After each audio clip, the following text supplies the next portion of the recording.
The God who sees. When you feel invisible, Genesis 16:13.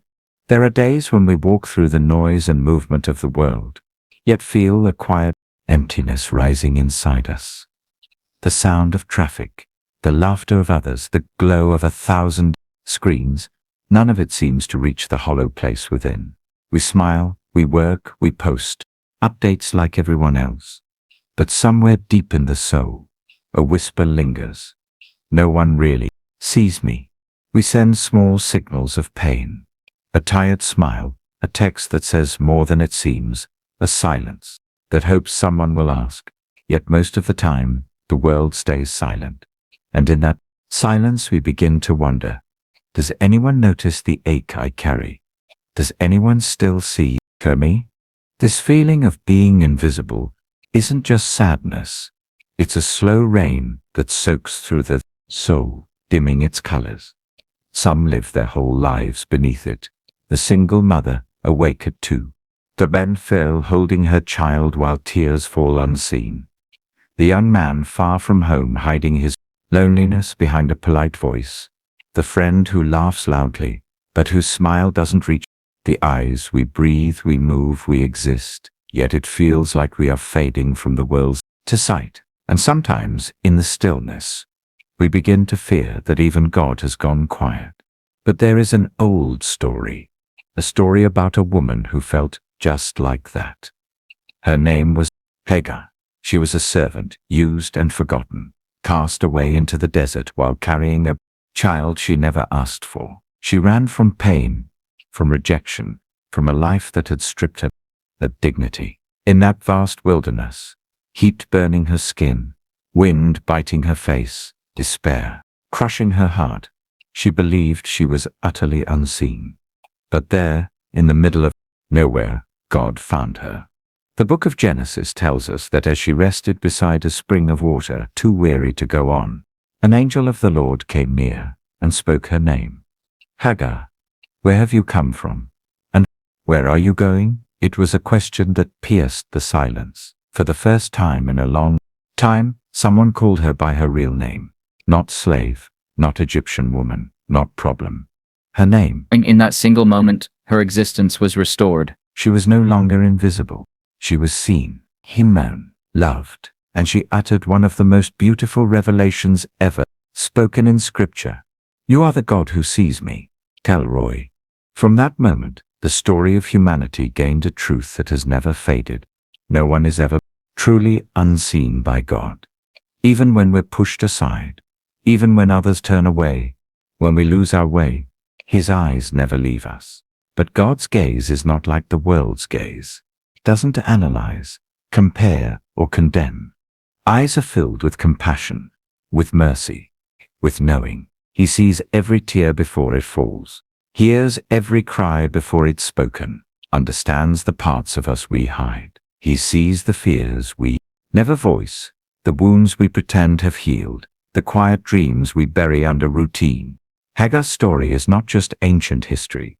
It's the echo of every soul that has ever felt forgotten, because at some point, every one of us has stood in that same desert, lost, weary, and unseen. Yet if we pause, even for a moment, in the wind and stillness of our own wilderness, we might hear Him whisper the same words, I see you. And in that moment of recognition, everything begins to change. The fear loosens its grip. The heart begins to open again. And light, the light we thought was gone, slowly returns. God does not see us the way the world does. The world sees failure. He sees growth. The world sees mistakes. He sees a journey of redemption. The world sees a nameless face. He sees His beloved child. And in every silent second, His gaze remains. Never harsh, never distant, always near. So if today you feel like you're fading from sight, remember this, there is a pair of eyes from heaven still watching over you. When the world rushes past and no one seems to notice, God stands beside you, looking at you with gentle light, saying, I see you. Maybe, just maybe, in the very moment you feel most invisible, that's when you are most clearly seen in the eyes of the one who never looks away, Part 1. The Cry of the Invisible. There are days when you move through a noisy world, yet your soul feels unbearably quiet, like a hollow space inside you that no sound can fill. You smile, you work, you talk, you post, but deep down, a small whisper lingers. No one really sees me. You send little signals, a tired smile, a short message that hides more than it says, a silence that hopes someone will ask. Yet the world stays silent, and in that silence, a heavy thought takes root. Even God must have forgotten me. That feeling of invisibility is more than sadness. It's like a steady rain soaking into your soul, fading your colors a little more each day. You still live, breathe, laugh, but somewhere, inside, it feels as if you're fading from sight. Maybe you're the mother awake at 2 a.m., holding her child and fighting tears. Maybe you're the young man far from home, polite but lonely. Or maybe you're the strong friend who always smiles. Yet inside you are exhausted. Everyone has known that moment when the world turns away and your voice seems too small to be heard. But in the pages of Scripture, there is a story of a woman who lived that feeling completely. Hagar. She was a servant, a foreigner, used and then forgotten, cast out into the wilderness carrying a child she didn't choose to bear. She ran away from rejection and cruelty, desperate for air, desperate for mercy. The desert wind burned her face. The heat pressed down like fire, and her heart felt empty, unseen by anyone, unvalued by the world. Yet it was in that very place where no one saw her that God did. There was no thunder, no bright light in the sky, only a quiet, steady presence in the stillness. Then a voice came, close enough to touch her heart. Hagar, where have you come from, and where are you going? The question itself was a miracle. It wasn't meant to judge. It was meant to awaken. Wasn't asking for information. He already knew. He was helping her remember who she was, calling her back to herself, reminding her that someone still knew her name. For the first time in so long, she heard her name spoken, not as a servant, not as a problem, not as property, but as a person. Just one word, Hagar, and light broke through her darkness. That one moment reminded her, even when the world forgets, God never does. She began to weep. Her tears mixed with the dust of the desert, but they didn't disappear, because every tear was seen, every cry was heard.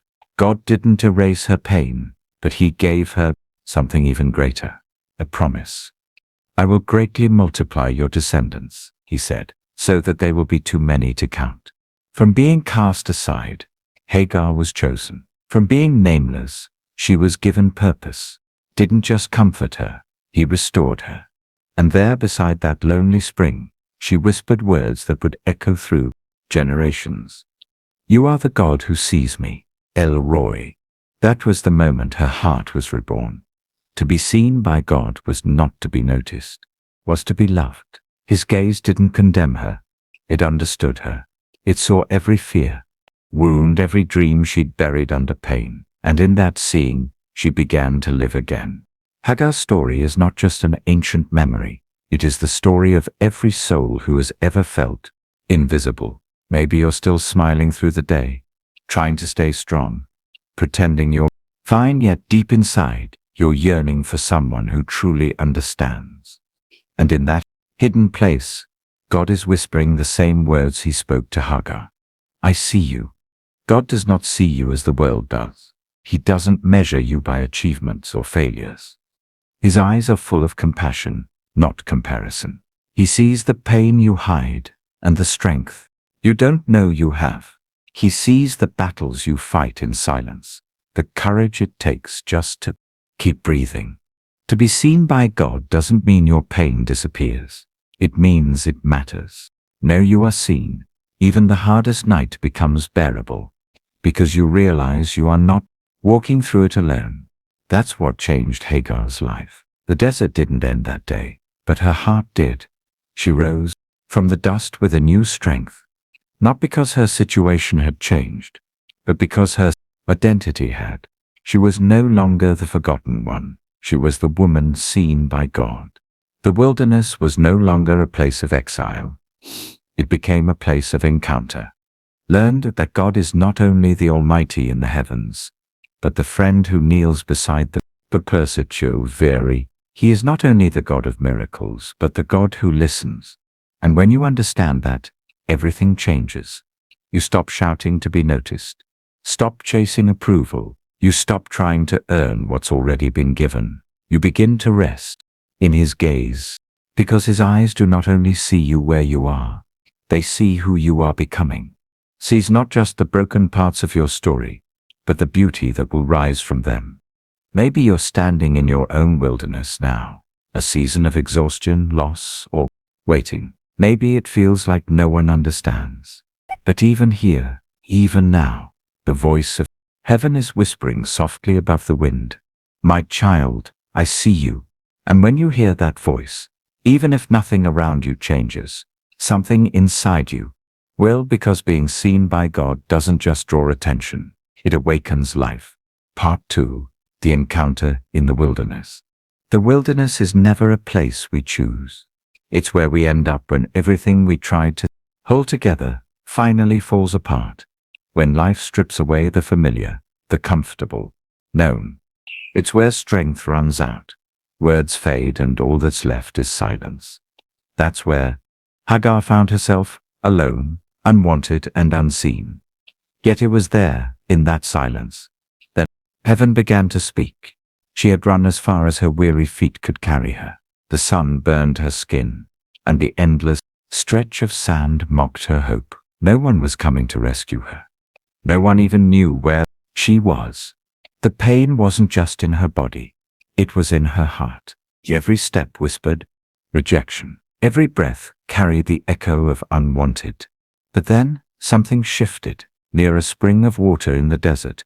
As she collapsed in exhaustion, she felt a presence, quiet yet near. The scripture says, "The angel of the Lord found Hagar by a spring of water in the wilderness." Those words are simple but powerful. God found her. She hadn't found God. She hadn't called out His name. She hadn't even been looking for Him, but He came looking for her. It's what grace does. It finds us, even when we've stopped looking for hope. And then came the voice, calm, kind, yet full of power. Hagar, where have you come from, and where are you going? No one had ever asked her that before. People had told her what to do, ordered her where to go, but no one had ever asked her heart. The question wasn't about her geography. It was about her soul. God was inviting her to look within, to bring her pain into His presence, to be honest about her story. And so she answered, perhaps with trembling lips, "I am running away." There was no pretense, no excuses, only truth. Sometimes that's all God waits for, this moment we stop hiding and admit we're lost.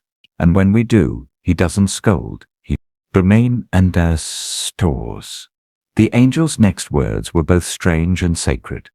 Return to your mistress and submit to her. First, it sounded cruel. Go back to the very place that wounded her. But what God was offering wasn't punishment, it was purpose. He wasn't sending her back to be defeated. He was sending her back different. She wouldn't return as a slave. She would return as someone who had been seen by God. Then came the promise, the one that would lift her from despair. I will greatly multiply your descendants, so that they shall be too many to count. In the very place where she felt small, God gave her a vision of greatness. In the place where she felt forgotten, He spoke destiny. The desert became a sacred meeting ground, a place where pain and purpose touched. And there, overwhelmed by the goodness of the one who saw her, Hagar gave God a name. Not the God of Abraham, not the God of my masters, but her name for Him, El Roy, the God who sees me. Imagine that moment, the wind still blowing, the sun still blazing, yet the air itself changed. For the first time in her life, she realized that her existence mattered to the Creator of heaven and earth. She was not an accident. She was not invisible. She was seen fully, deeply, tenderly. The same God who saw Hagar still sees you. He sees you in the wilderness of unanswered prayers, in the dryness of disappointment, in the loneliness that follows betrayal. He sees you in the chaos of your thoughts, when you don't know where to go next. And like Hagar, you don't have to find him, because he has already found you. God doesn't wait for perfection. He comes to the broken places. The wilderness is not proof of his absence. It's often the setting for his arrival, because it's there, when all else fades, that his voice becomes unmistakably clear. Sometimes, his first words are not about rescue, but recognition. He doesn't say, "You shouldn't be here." He says, "I see where you are." And in that acknowledgement, healing, Dastulion oki gisko kiparusi. Hagar's desert encounter reminds us that the God who sees doesn't just observe, he engages. He doesn't look down from afar. He comes close enough to call your name. He doesn't erase your story. He redeems it.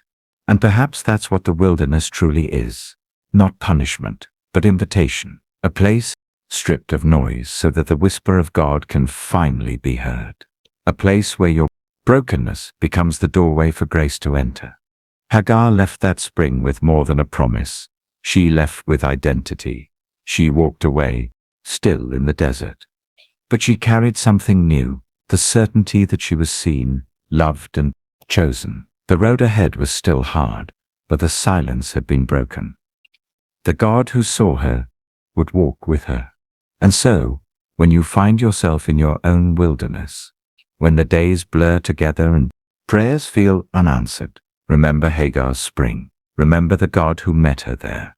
He still meets people in lonely places. He still speaks names in the wind. He still finds hearts hiding in pain and whispers, "I see you." The wilderness may still stretch before you, but it is no longer empty. The God who sees has already filled it with his presence. And when you rise again, not because the journey is easy, but because grace has touched your soul, you too will carry a new name for him in your heart. El Roi, the God who sees me. Part 3. When you feel invisible. There are seasons when God seems silent, not absent, not gone, just quiet. You pray, but heaven feels still. You cry, but the echo fades into the dark. And in that stillness, your heart begins to wonder if he still sees you, still remembers, still cares. That silence can feel heavier than suffering, because when pain screams, at least it's alive. But silence feels like nothing, like talking into the wind, like waiting in a room where no one ever arrives. Yet it's often in that very silence that God begins his deepest work. Hagar knew that silence. After her encounter with God at the spring, she returned to a world that had not changed much. The same people, the same hardships, the same loneliness. But something inside her was different. She had heard the voice of the God who sees. Still, there were days when that memory faded beneath the noise of life, and silence crept back in. And maybe that's where you are too. After a touch of hope, after a promise spoken, yet still, walking through long, quiet days. The miracle hasn't come. The answer hasn't arrived. You've heard God once, but now he feels distant again. But silence is not absence. It is the shadow of presence, the space where faith grows, deeper roots. Because if God spoke to you in every moment, faith would never need to trust.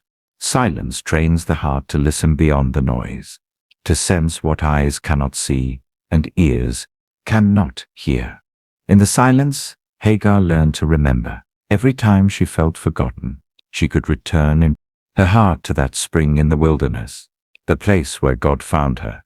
Whisper to herself, El Roi, the God who sees me. Those words were not just memory, they were a lifeline. And the same is true for you. When the world feels still and heaven feels far, remember where he met you. Remember the moments he provided when there was nothing left. Remember the peace that came when you shouldn't have had any. Those are not coincidences. They are reminders that he still sees. God's silence is never the end of the story. It's often the pause before the promise unfolds. Before Abraham saw the stars, he walked years without a word. Before Joseph saw deliverance, he sat forgotten in prison. Before Jesus rose, there was a long, still Sabbath.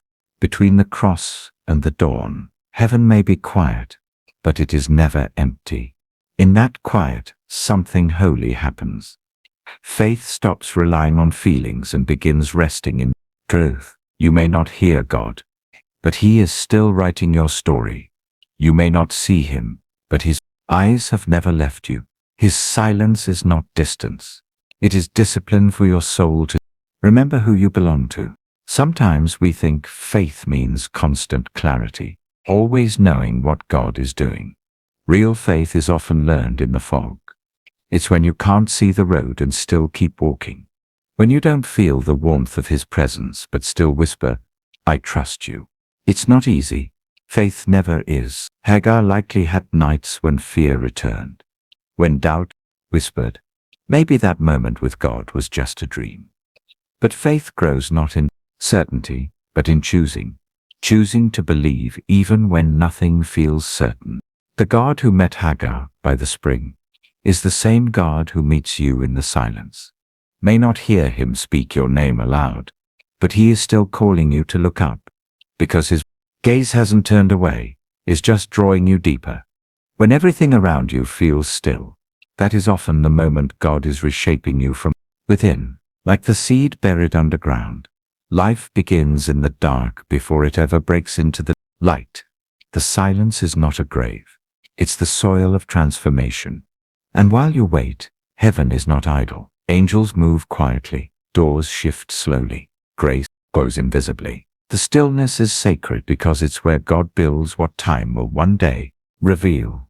There's a kind of faith that comes only through silence, a steady, quiet trust that doesn't need signs, only His name. It's the faith that Hagar learned when she could no longer see the spring, but still knew it existed. It's the faith of those who walk not by sight, but by memory, by the imprint of being seen once, deeply enough to know it will always be true. If you listen closely in your own silence, you might hear it too. Not a shout, but a whisper, soft and patient. I'm still here. I still see you. And maybe that's what faith really is. Not the absence of doubt, but the courage to hold onto what God said, even when He's quiet, to believe that the same eyes that saw you once are still watching over you now. When you reach that place, the silence stops being punishment and becomes presence. You begin to realize that peace doesn't come from noise, but from knowing who is near, even when unseen. You stop needing constant answers and start resting in the truth that being seen by God once is enough to trust Him forever. So if you are standing in the stillness, don't rush through it. Don't despise it.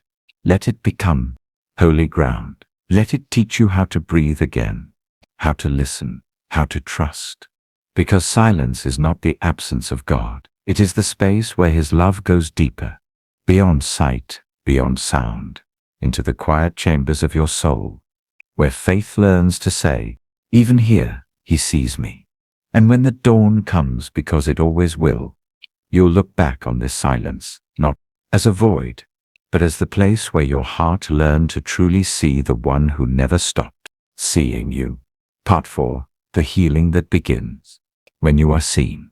Some wounds don't bleed. They echo quietly in the soul for years.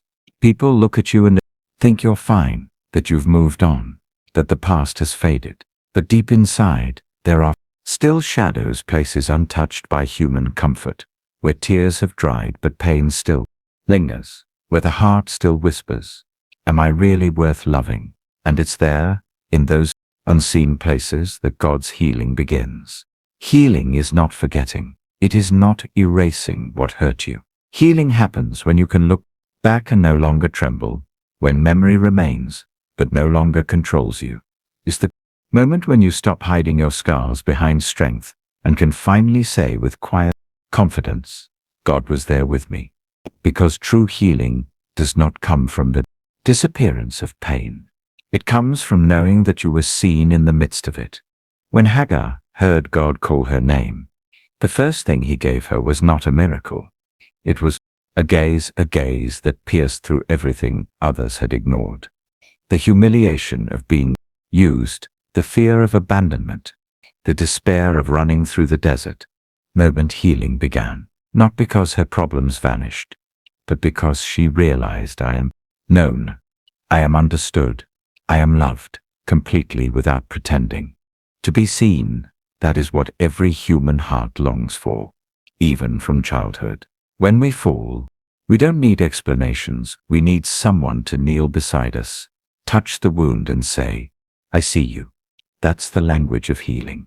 God doesn't come to ask why you're weak. He comes to hold that weakness and make it holy. We often think healing comes when we grow stronger, believe harder, or move on faster. God doesn't ask you to pretend you're strong. He doesn't need you to fake peace. Healing comes not through effort, but through surrender, through allowing yourself to be seen, to be touched, to be loved right where you are broken. When Hagar called God El Roi, the God who sees me, she was no longer just a wounded woman fleeing in pain. She became the first person in Scripture to give God a name. From an unseen servant, she became the bearer of revelation, that being seen is where healing begins. In his gaze, she rediscovered herself. No longer the Egyptian slave, no longer the woman cast out, but Hagar, the one known by God. Is the same with us. When God's eyes meet the depths of our hearts, the parts we've hidden for so long come into light, not to be judged, but to be healed. His light does not shame us. It frees us. Every tear we've cried, every heartbreak we've endured, every silence we've survived, none of it is wasted. Each becomes a line in the story of grace he is writing. Some carry the wound of rejection. They've been made to believe they must earn love. But when God looks at them, he doesn't see failure. He sees his child. He doesn't love because we're perfect. He loves because he is love itself. Others have been betrayed, their trust shattered, but he whispers, I will never leave you. And some have lost themselves in the crowd, feeling small and unseen, but he calls them by name and reminds them that they are known, cherished, irreplaceable. When you realize you are seen, faith returns. You stop running from the pain because you know God is already there. You stop fearing abandonment because his gaze never left you. And in that gaze, your soul begins to breathe again, not with loud joy, but with a quiet peace, like the breeze that comes after a storm. Maybe that's where you are now, in a season where God doesn't say much, but he's watching. You pray and hear only your heartbeat, but that heartbeat is in rhythm with his. You feel like everything has fallen apart, yet when the dust settles, you find what remains is love. That's where true healing begins. When Hagar returned home, she no longer feared human eyes, because she knew the only eyes that mattered were God's. She didn't return in shame. She returned in freedom. Freedom not because her situation changed, but because she had changed. She carried a new light, the light of one who had been seen, loved, and redeemed. True healing is not a dramatic ending. It's a quiet beginning.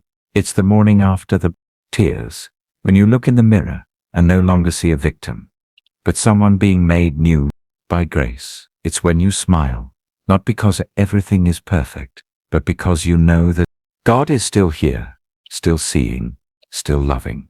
Healing doesn't start when the tears stop. It starts when you realize you never cry alone. When you understand that God sits beside you, listening, weeping with you. When you realize he is not far above in heaven. He is here, in every breath, in every tear, in every moment you thought you couldn't go on. And slowly, light begins to seep into the places that were dark. Old wounds stop aching like they used to. Memories that once burned now carry a bittersweet beauty. The fragrance of redemption. You begin to see that what once broke you has become the soil where grace grows, where you can now comfort others with the comfort you have received. A soul that has been seen learns how to see others. A heart touched by mercy becomes a vessel of healing for those still in pain. Because true healing never ends with you. It flows outward from one heart made whole to another still hurting. The gaze of God reflects through those who have learned to look through his eyes. Remember this. God doesn't need you to be perfect to love you. He loves you so you can become whole. No wound is beyond his reach. No sorrow escapes his notice. No soul is ever forgotten.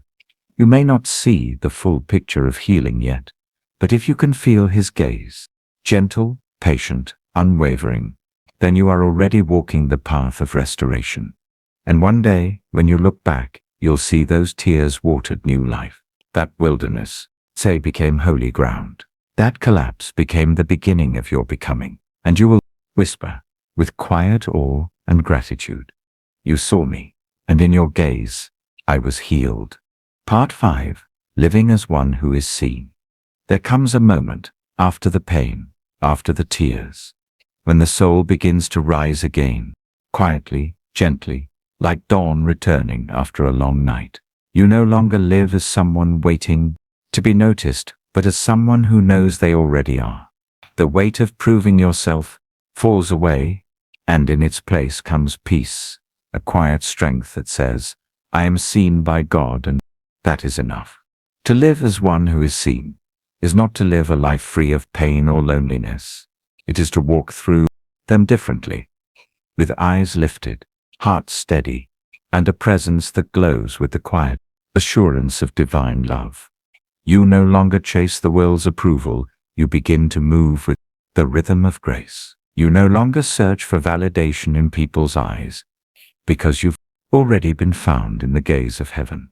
When you've been truly seen by God, the world can no longer define you. The names they gave you, unworthy, forgotten, not enough, lose their power, because you have heard your true name spoken by the one who created you. And that changes everything. It changes how you walk into a room, how you face failure, how you forgive, how you love. You no longer live to be recognized. You live to reflect. There is a radiant stillness that begins to dwell inside you, the kind that cannot be taken away by rejection or fear. You start to realize that your worth has never been tied to your success, your beauty, or your strength.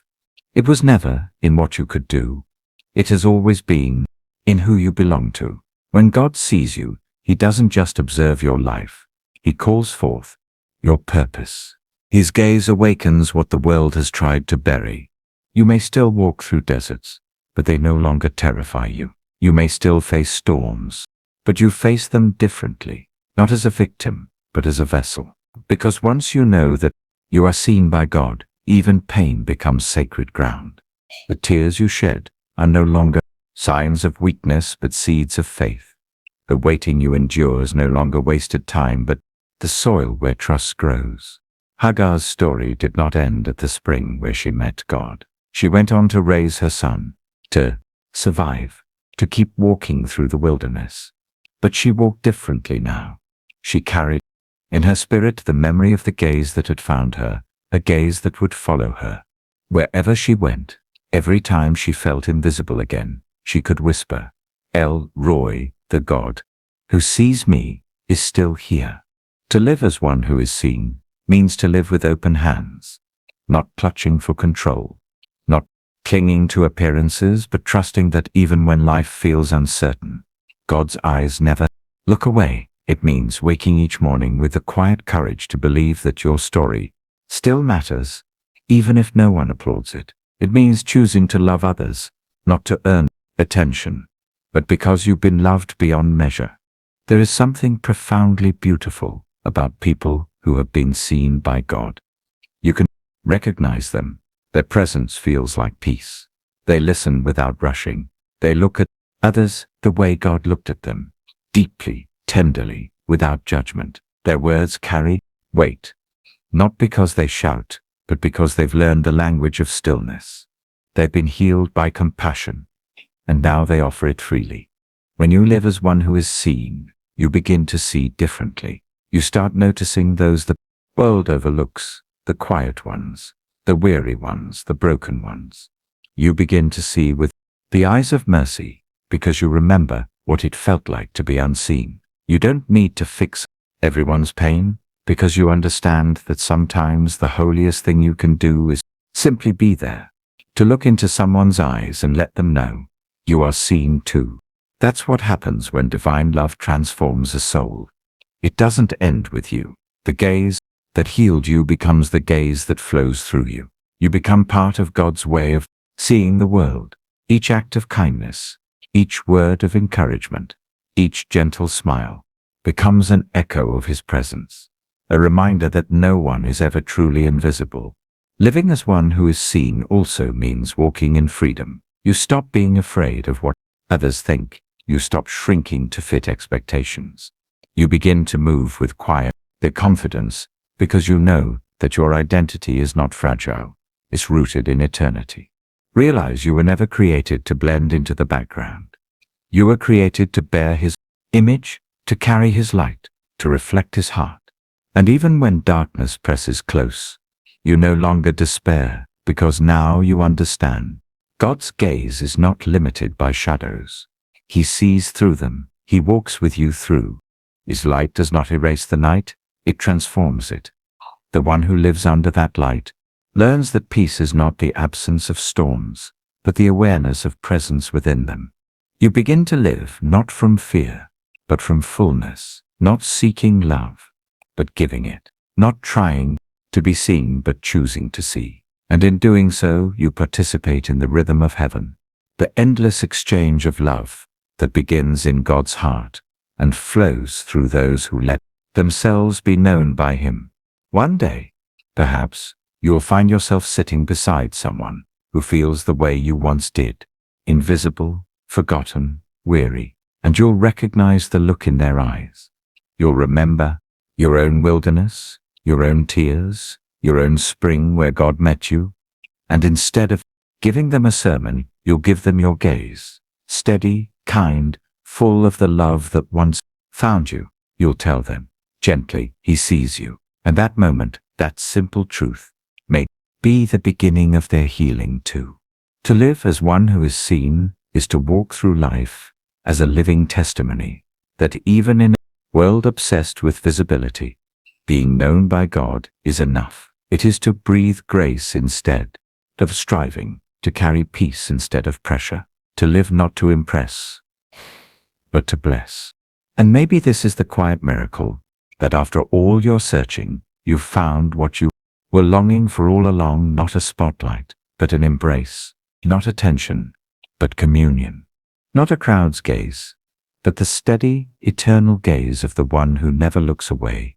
So walk forward, child of God, not as one forgotten, but as one seen. Let your life become a reflection of the eyes that found you, yours full of mercy, patience, and unwavering love.